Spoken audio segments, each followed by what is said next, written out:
요한복음 17장입니다. 17장 1절입니다. 예수께서 이 말씀을 하시고 눈을 들어 하늘을 우러러 이르시되 아버지여 내가 때가 이르렀사오니 아들을 영화롭게 하사 아들로 아버지를 영화롭게 하게 하옵소서. 아멘. 우리는 하나님 나를 영화롭게 써주세요. 나를 하나님의 거룩한 도구로 써주세요. 하나님 나를 하나님의 능력의 도구로 써주세요 라고 기도를 합니다. 그럼 우리가 생각하는 영화로움은 무엇입니까? 영화로움, 존귀하게 되고 정말로 아름답게 되는 것. 어쩌면 요즘 트럼프의 아들에 대해서 이런저런 얘기가 나오더라고요. 키가 2m가 넘고 IQ가 170이 넘고 가진 것은 워낙 대단하고요. 또 그러면서 이 부와 지혜와 명성을 가지고 있죠. 그리고 외모도 굉장히 준수하죠. 그러면서 와 대단하다 이렇게 많이들 이야기합니다. 정말 대단한 것 같아요. 나이가 18살밖에 안 되는데 그 모든 걸 다 가졌다라고 볼 수 있죠. 그러면 우리가 그것을 영화롭다라고 할까? 성경에서 말하는 영화로움이란 것은 무엇일까? 우리가 신앙의 척도를 보면 이런 것이 있습니다. 우리는 죄악된 삶에서 살다가 예수 그리스도를 믿음을 통하여서 변화되어서 성화되어져 간다. 그래서 사람들이 정말로 믿음으로 참 아름답게 살았던 사람을 성인이다. 성화롭게 된 사람들. 정말로 성화로운 사람, 성화롭게 되어진 사람들. 이런 사람들을 성인이라고 말합니다. 근데 그보다 조금 더 정말로 예수님이 내 안에 내가 예수님 안에 온전히 거하는 사람. 이것을 영화로운 사람이라고 얘기합니다. 그래서 성화의 단계를 뛰어넘어서 영화의 단계. 그것은 이 땅에서 이룰 수 없고 하나님의 나라에서 우리가 완전한 모습으로 변화되었을 때 그것을 영화롭다라고 이야기를 합니다. 근데 예수님께서 이제 17장에서 이러한 기도를 하십니다. 아버지여 때가 이르렀사오니 아들을 영화롭게 하사 아들로 아버지를 영화롭게 하게 하옵소서. 영화로움에 대해서 이야기를 합니다. 기도를 해요. 아버지여 때가 이르렀사오니 이제 뭔가 때가 이루어졌습니다. 근데 이 때를 통하여서 아들을 영화롭게 하사 아들로 아버지를 영화롭게 하게 하옵소서. 와, 저 사람 성인이야. 저 사람 참 대단한 사람입니다. 믿음이 정말로 충만한 사람입니다. 이렇게 한 사람들의 특징이 있습니다. 그들은 대부분 순교의 길을 갔습니다. 존귀함의 자리가 아니라 왕의 자리가 아니라 어쩌면 세상이 말하는 영광스러운 자리, 높은 자리를 찾아간 것이 아니라 대부분이 거룩한 순교의 길을 갔던 사람들. 그 순교의 길을 갔던 사람들, 그들을 성인입니다. 이렇게 이야기도 합니다.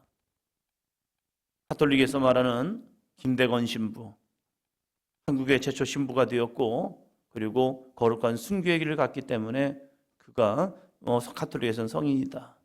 성인의 반열에 올려놓는 사람들, 이런 사람들이 있습니다. 예수님이 우리 말씀하는 영화롭게 하는 것, 이것이 무엇일까?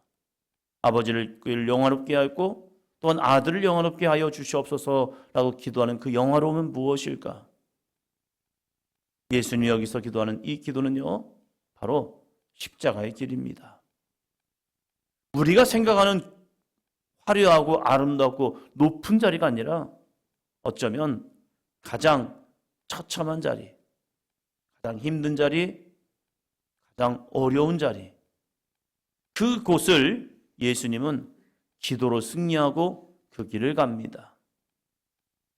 많은 사람들이 교회에서 자신의 이름이 영화롭게 되기를 원합니다. 그래서 바라죠. 어떤 경우는 내가 장로가 되었으면 좋겠다. 그럴 수 있죠. 어떤 분은 그냥 내가 목사가 되어야겠다 해가지고 어디 가서 목사 안수를 받고 그래서 내가 목사 안수 받았습니다.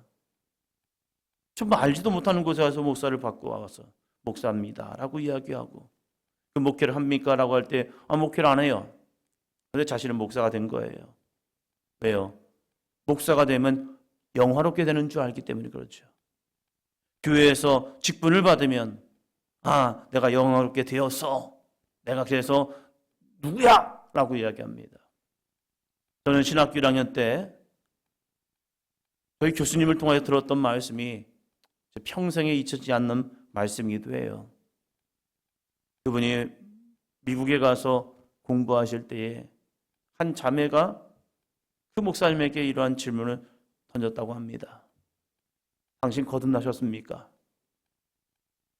미국인이 동양인 남자에게, 그것도 이제 나이가 좀 들었죠. 젊은 목사가 아니죠.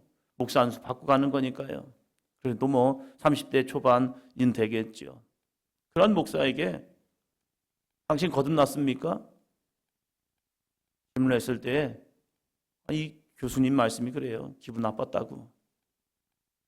속으로 자기가 뭔데 나한테 거듭난 걸 물어봐. 그래서 이 목사님이, 교수님이 이러한 대답을 했다는 겁니다. 나 목사다. I'm pastor. 난 목사야. 그랬더니 이 자매가 다시 던지는 말이, 너 거듭났냐고. 너 본 어겐 했어? 어쩌면 참 기분 나쁜 말이기도 해요. 당신이 볼 때 내가 거듭나 안 보여? 이 질문인 것 같잖아요. 되돌려보면. 너 거듭났어? 라고 물어볼 때 너 아직 거듭나지 않은 것 같아? 라는 그런 질문이요. 우리는 그것까지 생각하잖아요. 그러니까 기분 나쁜 거예요. 근데 이 자매는 그 교수님에게 너 거듭나지 않았어? 라고 묻는 게 아니라 당신은 거듭났습니까? 당신 예수 그리스도로 거듭나셨습니까? 이걸 물어본 거거든요.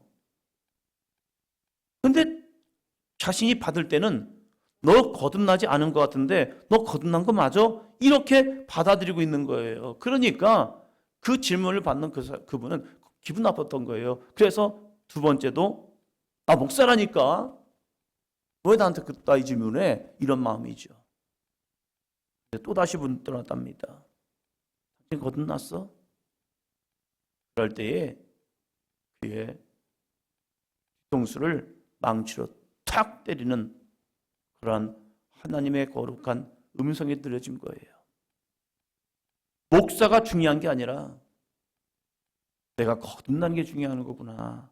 그걸 깨닫고 저희 신학교에 와서 저희 후배들에게 그 이야기를 하시는 거예요.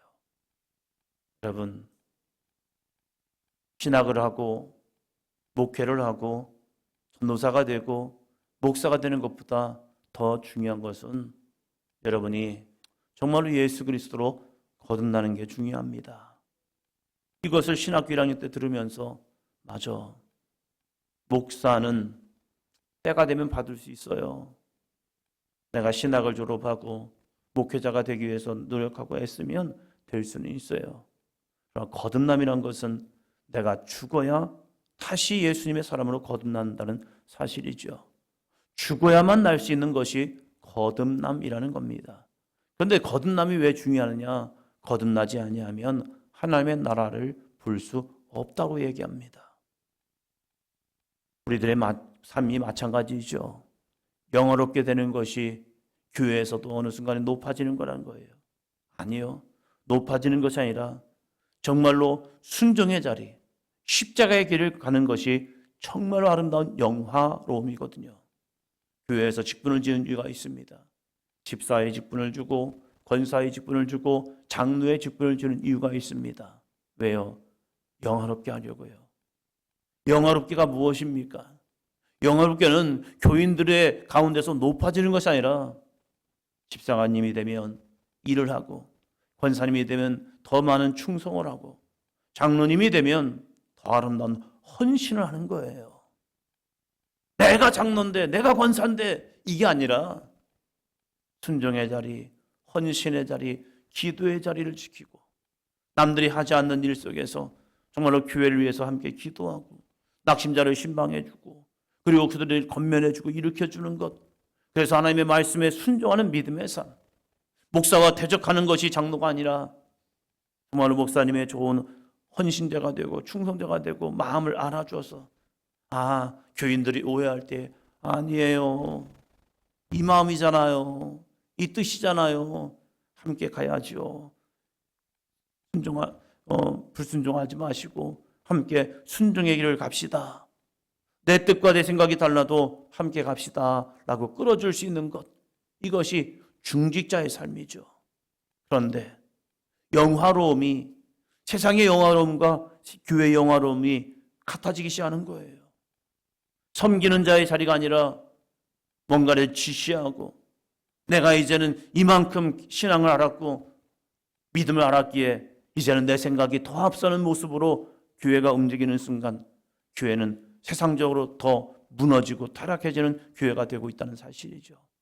영화로움은, 예수님의 영화로움은 가장 밑바닥으로 가는 죽음의 자리, 십자가의 순종의 자리가 주님을 가장 영화롭게 했다는 사실입니다. 우리들이 주님 보실 때에 영화로운 삶이 되기를 축원합니다. 2절 볼까요? 아버지께서 아들에게 주신 모든 사람에게 영생을 주게 하시려고 만민을 다스리는 권세를 아들에게 주셨음이로소이다. 아멘. 아버지께서 아들에게 주신 모든 사람에게 영생을 주게 하시려고. 그게 뭐예요? 십자가죠. 십자가는 한 개인의 죽음이 아니에요. 십자가는 자신의 멸망의 자리가 아니라는 거예요. 이 십자가는 주님을 가장 영화롭게 하는 자리였고, 아버지께서 아들에게 주신 모든 사람에게 영생을 주게 하시는 그 길이 바로 십자가의 길이었다는 사실입니다.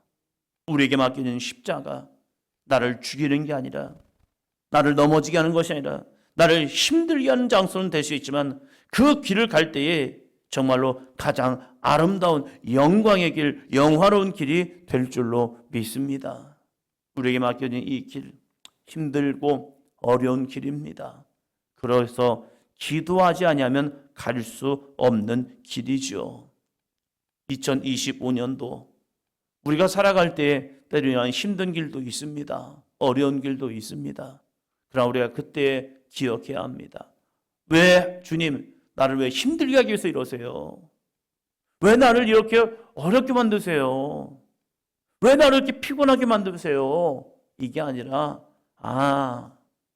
하나님이 이 길을 통하여, 나를 통하여 하나님이 영광 받으시기를 원하시는구나.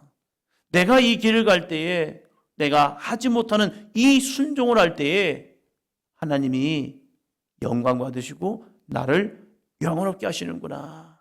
그래서 나에게 이 길을 가라고 하시는 거구나.